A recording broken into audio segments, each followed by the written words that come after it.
This episode is brought to you by Hyundai. Think you know what an electric vehicle should be? Think again. From the charge time and range in the Ioniq 5 and 6 to the 601 horsepower Ioniq 5N, Hyundai is redefining what EVs should be. Learn more about Hyundai EVs at HyundaiUSA.com. EPA estimated 303-mile driving range for 2024 Ioniq 5 SE SEL limited rear-wheel drive and 361-mile driving range for 2024 Ioniq 6 SE long-range rear-wheel drive with fully charged battery. Actual range may vary.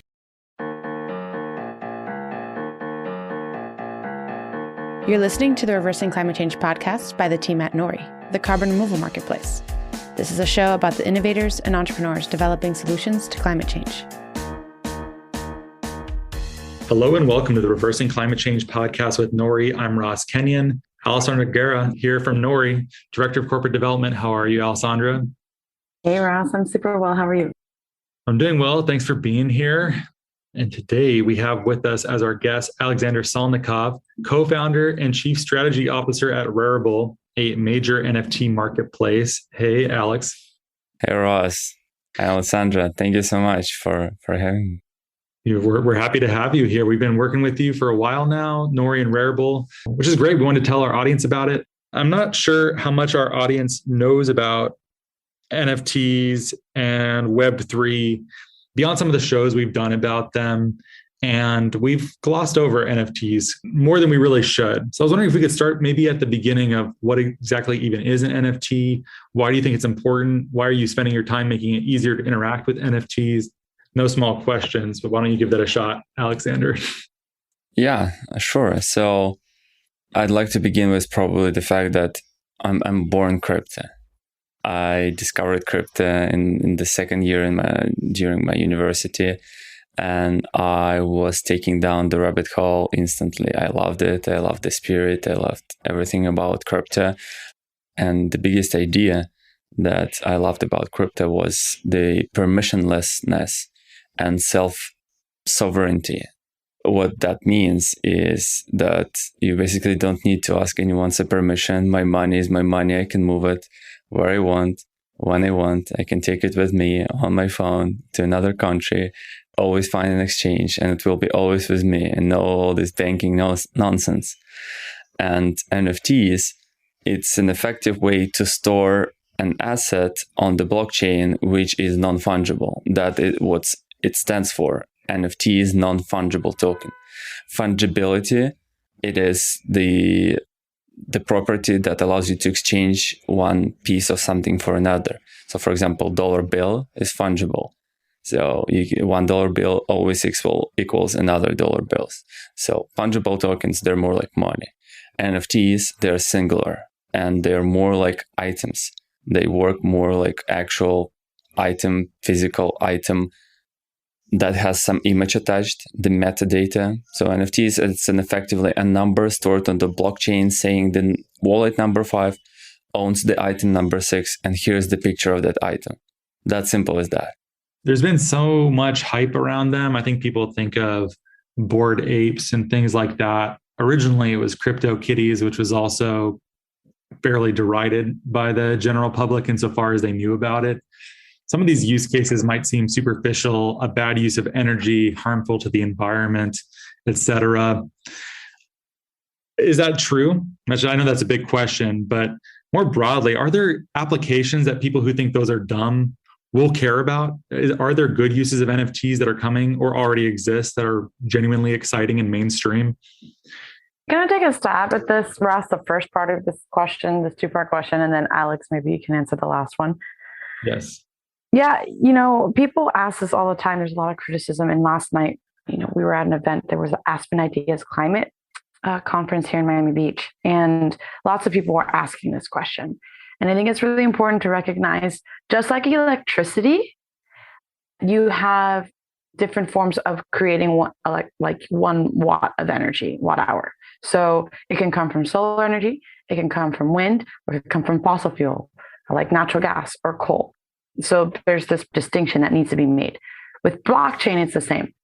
You have things that are like proof of work or proof of stake or proof of X, any other thing. And the idea is, let's move from ways that are highly energy extensive and then go to ways that are much more energy efficient. So at a fraction of the energy cost, you can still maintain that blockchain.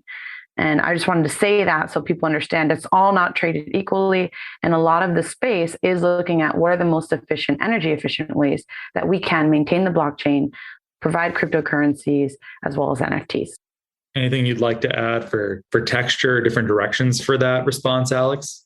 Yeah. So environmental impact of NFTs is directly derived from the environmental impact of blockchains. And blockchains, this is directly tied to the definition of why are we spending time on NFTs.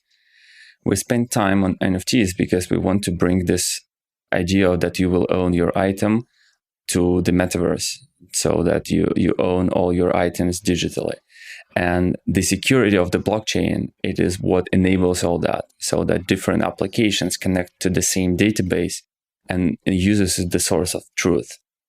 So this source of truth is absolutely critical and important to achieve that vision. And it should be extremely protected. And different blockchains use different technologies to enable security for those assets. And blockchains like Bitcoin and Ethereum and everybody who uses the proof of work, they use mining. And to mine, you need to basically make all sorts of calculations and you need to burn electricity. And for that electricity, usually the cheap sources of electricity win because you want to earn money for spending that electricity. So you want the highest ROI. And that's why oftentimes this electricity comes from the cheap sources that produce a lot of carbon footprint.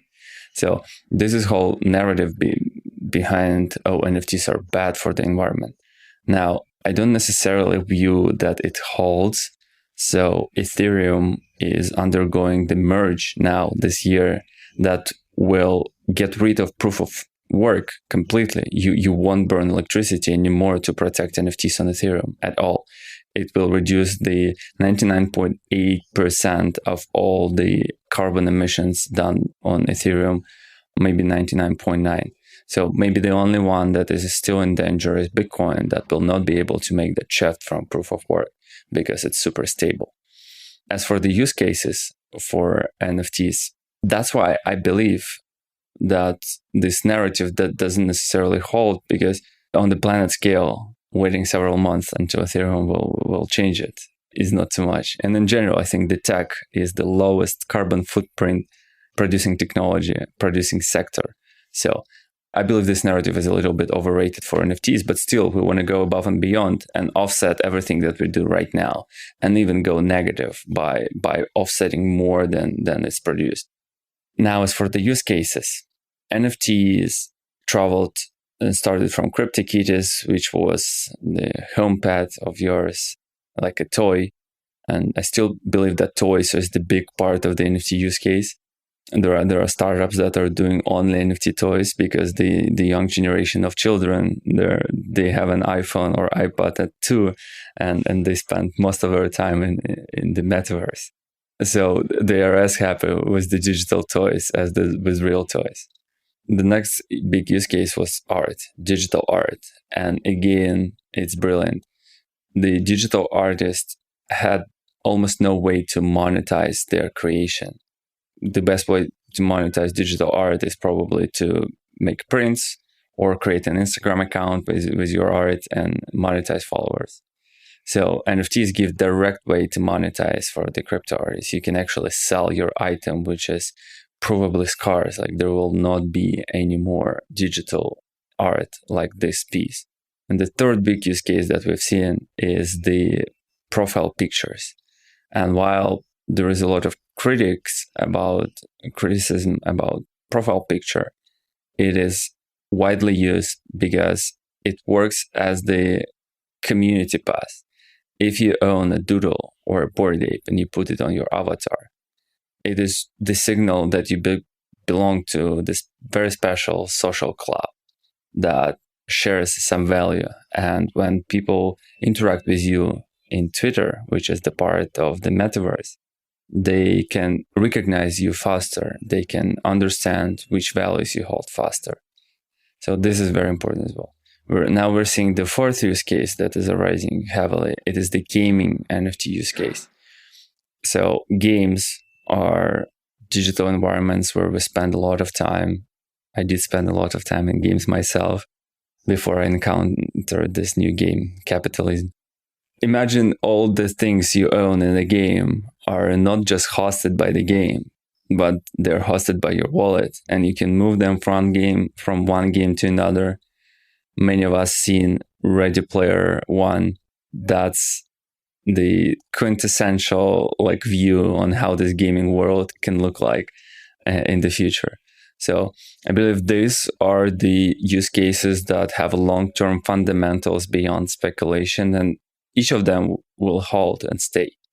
And of course, we will have many more.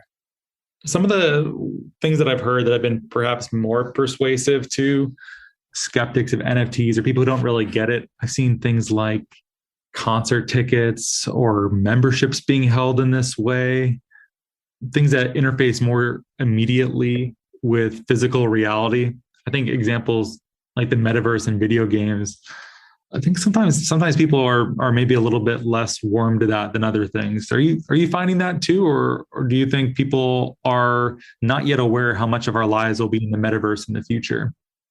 I think this more instantly understandable use cases are important for the transition period. I'm personally a big fan of all digital things. I'm a nomad. I have very little presence in the physical world. What does that mean? You just bounce around? You don't have a regular place you live? No, I don't have a regular place to live. I live on Airbnbs for the past 2 years of my life. Of course, it's a little exhausting, but I carry everything in just one suitcase. The MacBook is one of the most precious physical things that I own.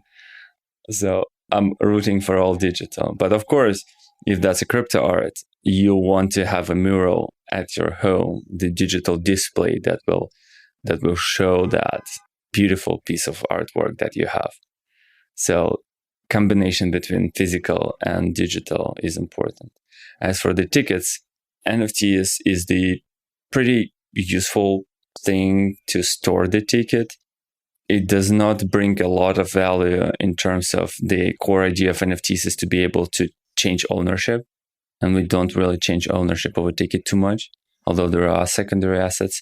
And to be frank, the blockchain technology is still expensive to use NFTs as tickets because the gas prices are too high. In the next generation of blockchains, we might see many, many more use cases that allow us more small things to be NFTized, so to say.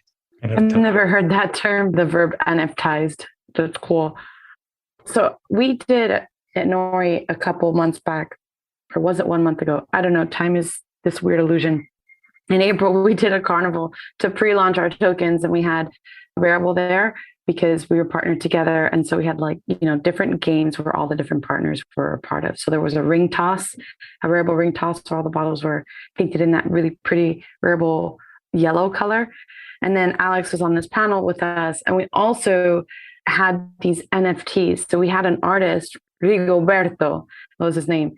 And he did 3D renderings of Nori's logo in all different types of plants in different backgrounds. And so there was 500 of these that we kind of gave away to people as a hybrid proof of attendance thing. It wasn't technically a pull app because it wasn't in the smart contract, but we had minted them all on Rarible and then had sent them to our attendees after the fact. And the idea is, and I'm saying this more for the audience here, is now you have this beautiful thing that represents, let's say, a brand that you really care about, like Nori. The people who came, they're longtime fans. And it's this beautiful representation of something that you value. And then it gives you access or rights, let's say, to future events or community things. And I think I've heard that too, Ross, with regard to Bored Apes, that it's almost just like the exclusivity of the club, of the people that you get to talk to and what that gives you access to, as opposed to just the art itself. So super multifaceted, these NFTs. Yeah. My experience with NFTs personally, I got that one from Nori's proof of attendance for Miami. That was cool. And I minted one on Rarible because I wanted to try out the flow, because after you mint an NFT on Ethereum with Rarible, you have the option to remove carbon via Nori. So that was really cool to experience. I made an image that's a graveyard of failed logo redesigns from our recent logo updating. That's cool. I'll put a link to it or something in the show notes. And then I saw one recently that caught my eye. We did a podcast with Jesse Smith of White Buffalo Land Trust, and they had mentioned having an NFT be a membership card for access to their regenerative wine growing club. So that was the first one that I thought, I think I would like to be a part of that. And this, as a token of my fidelity to this group, actually might mean something or be something that I'd be interested in parting with money for. I think that might have been the moment I got hooked a little bit, but I haven't felt that way previously. I haven't felt the burning desire to own a profile pic in the same way. And sometimes I attribute that to personal failure. I'm like, is this just not that good of an idea? Is it not for me? Or is there something wrong with me that means I'm not appreciating this or seeing this in the correct way in order to appreciate it? I don't know if either of you have reactions to any of that, but there's definitely something wrong with you, Ross, but I don't know if that's it. That's true. We can say that with safety. Yes. But beyond that's actually cool that you made an NFT of all the failed Nori logos, or the iterations. I shouldn't say failed, but the iterations. I'd love to see that. I did not know that you did that. Oh yeah, I'll send it to you right now. But yeah, I don't know. That was the first one though that at least I kind of got it, and I could see why it's a fun thing to participate in. I saw Nathaniel Popper too, formerly of the New York Times, author of Digital Gold, and written a lot about crypto, saying that after he left the New York Times, he was allowed finally to firsthand own crypto and mess with NFTs himself. He said that he didn't expect it to be this fun, basically, being able to own a digital asset and join a community as a result of that. So I sort of get that. I don't know if you have, as a nomad with no attachment to anything, Alex, who's floating in cyberspace, I don't know if this belonging community aspect to NFTs works on your mind or not. But what do you think about all that? I absolutely believe it works, and I've experienced it myself. You are muted if you are speaking. Oh, there you go. Okay. I absolutely believe it's true, and I experienced it myself. I use several NFTs as my profile picture. And for example, I was hesitating a lot before doing that because they're kind of expensive. Ultimately, I found several collections that represent me, that I felt like they represent the values that I want to hold, like doodles, for example. They are minimal, they are neutral, they are positive.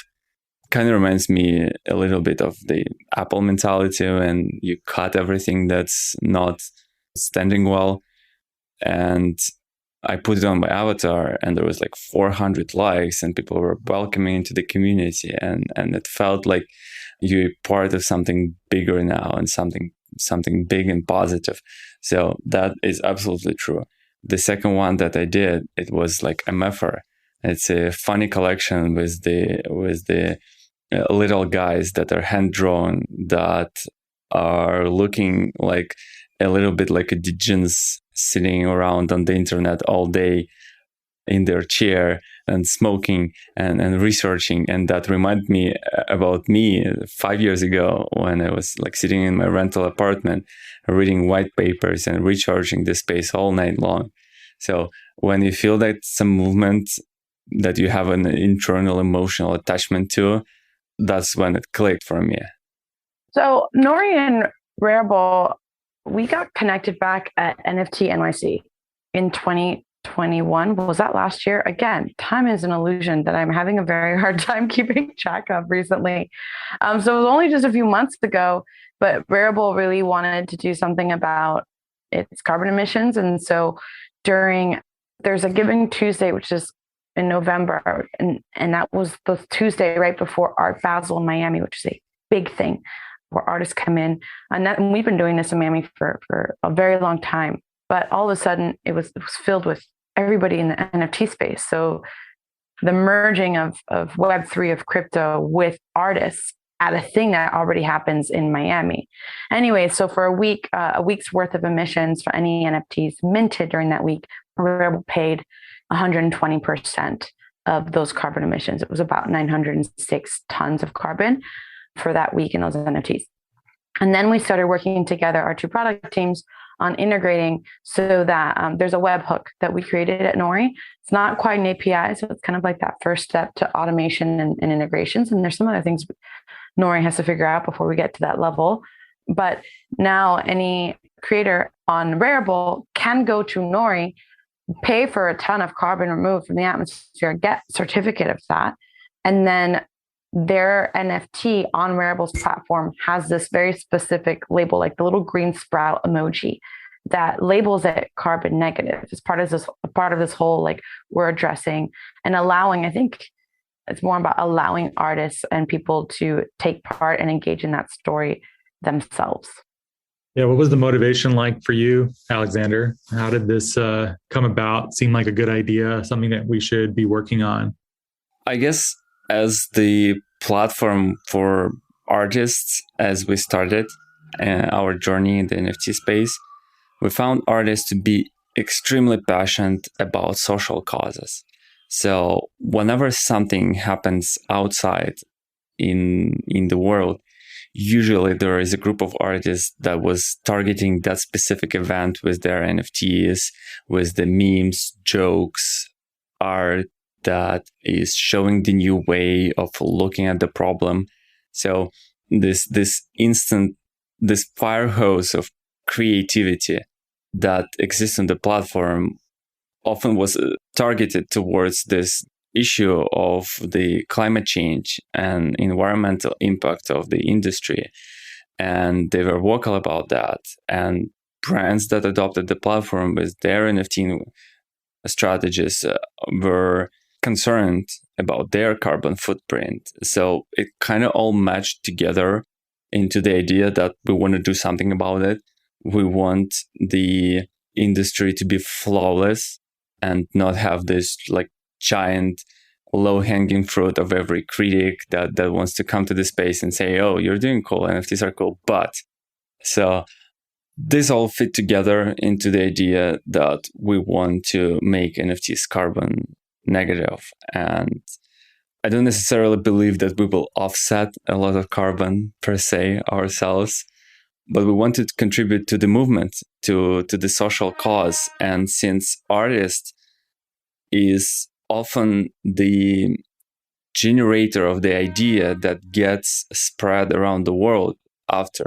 So art is the way of expressing new thoughts, new ideas, new feelings.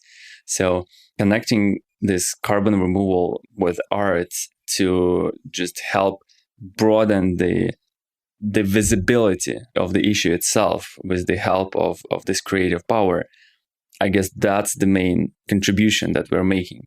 You will not have a lot of tons of carbon offset from NFTs because there is not many of them.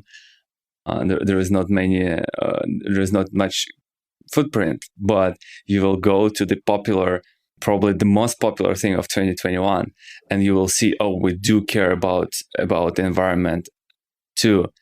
And that's how you make this whole world a better place. Yeah, I completely agree. And what's interesting and just something to note here is for people who've been listening to Nori for a long time, you know, we've been at this for almost 5 years. And we started selling, you know, to the corporates, or trying to, at the very least with an attempt. And then really kind of pivoted and focused on, okay, that doesn't seem to really be the right market for us, mainly because we have this unique ability to provide access to people who are smaller buyers who wouldn't have resources to create these big projects, right? Get like sustainability officers, find large projects, develop them, watch them, monitor them, etc.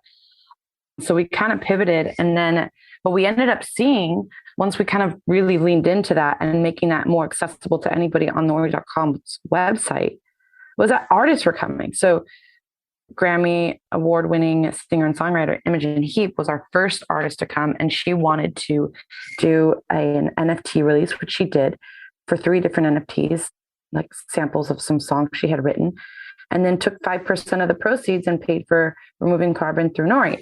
And then it kind of became this thing that just slowly like snowballed, or not even slowly, but quickly grew. And more than a quarter of our historical sales have gone to companies in the Web3 space, and half of that artist driven.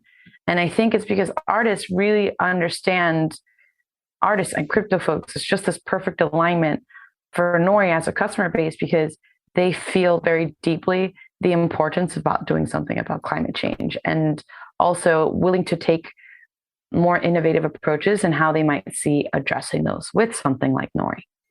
Alexsandra, what do you think is next for NFTs? I know I've seen a lot of articles this week about the NFT market, quote unquote, collapsing, but I suspect it's probably broader things happening than merely NFTs.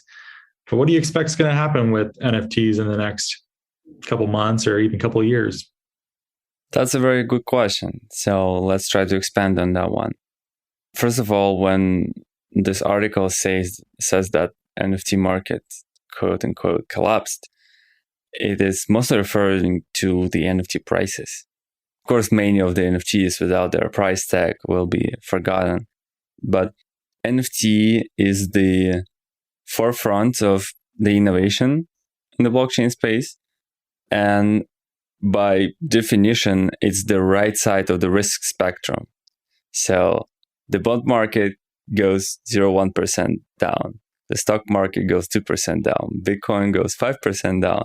Ethereum goes 10% down. NFTs go 25% down. That's the cascade of leverage that we have in the capital flow in the system. The same way on the way up. So obviously with the macro environment that we have today, we see the prices melt down across many industries, across stocks, across tech, and across blockchain, across NFT. And NFT is the right side of the spectrum. It gets down one of the biggest leverage. Now, that all doesn't apply to the art market. The art market is not a capital market.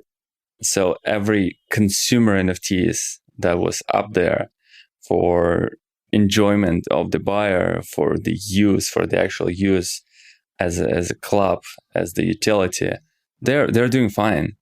In several next months, there will be this separation of what had primarily speculation-driven prices and what had an actual utility that will stay through, let's say, quote unquote, bear market that we are probably about to face now. The overall crypto will undergo this phase of transition when people don't care about prices, but care more about the technology.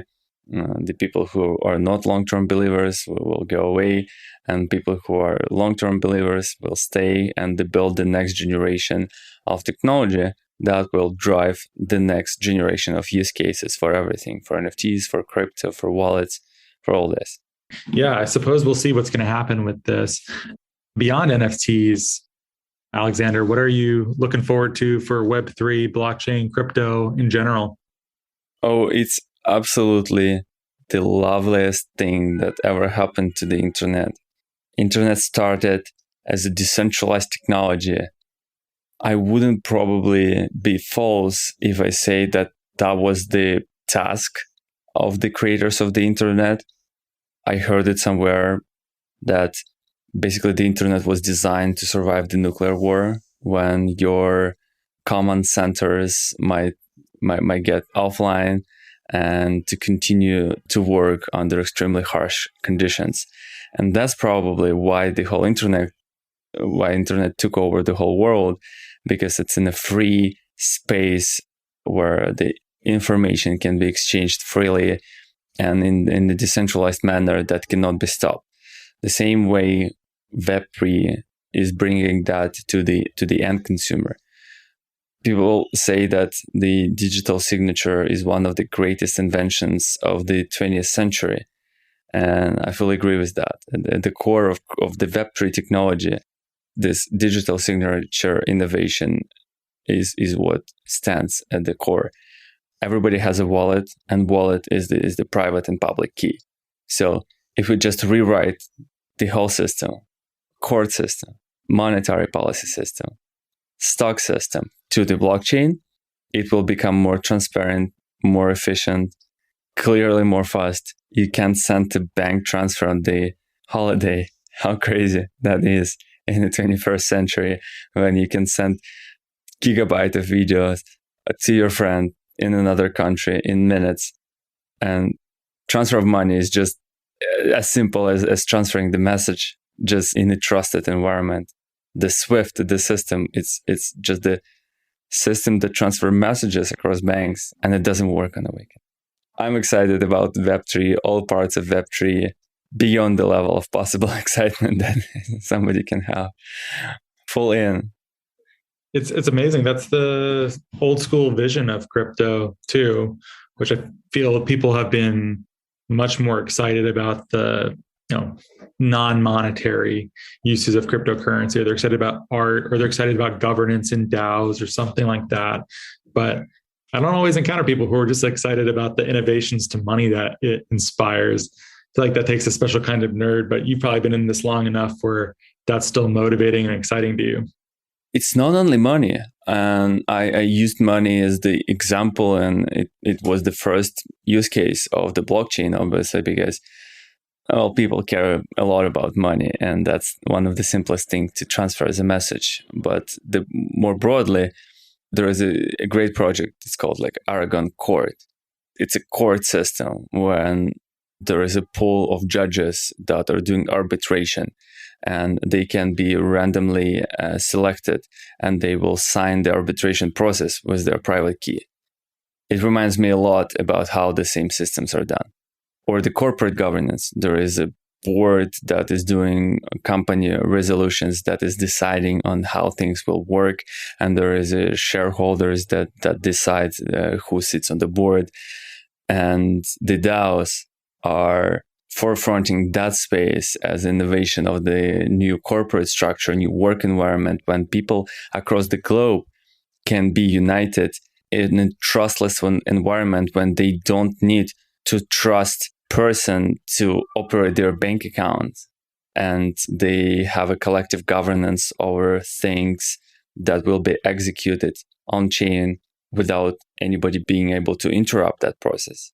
So it fairly reminds of rewriting. In the end, we're all humans, and it's just the social structure, social organization, the governance existed in tribes when 10 people were sitting around the fireplace and deciding what they're going to do now. And the same governance can be done with internet, with the same governance can be done with paper, then with internet, and now finally with blockchain. And each step is just the evolution and maybe a revolution of the process that makes it 10x better. Anything you'd like to add, Alexsandra? I'll certainly link to the blog about Nori and Rarible working together, but anything you'd like to conclude with? Well, I just wanted to thank Alex for your time and your genuineness. It comes across that this is something that you care about, and it's not just something that you're doing for all of the other ego reasons. It's something that really speaks to you and the things that you'd like to see this world adopt as a way of changing the way that we live. So I appreciate that. It seems very true to you.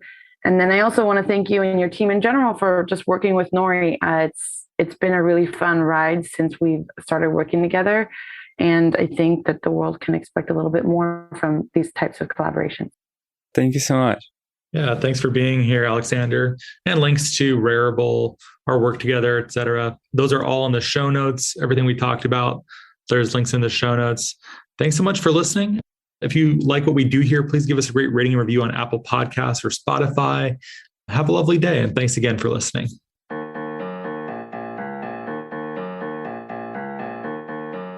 Thank you so much for listening. If you could please subscribe and give us a great rating and review on Apple Podcasts or a rating on Spotify, that'd be much appreciated. It helps us get our content out to more people. You can sign up for our newsletter at nori.com, follow us on social media, and we will catch you next time.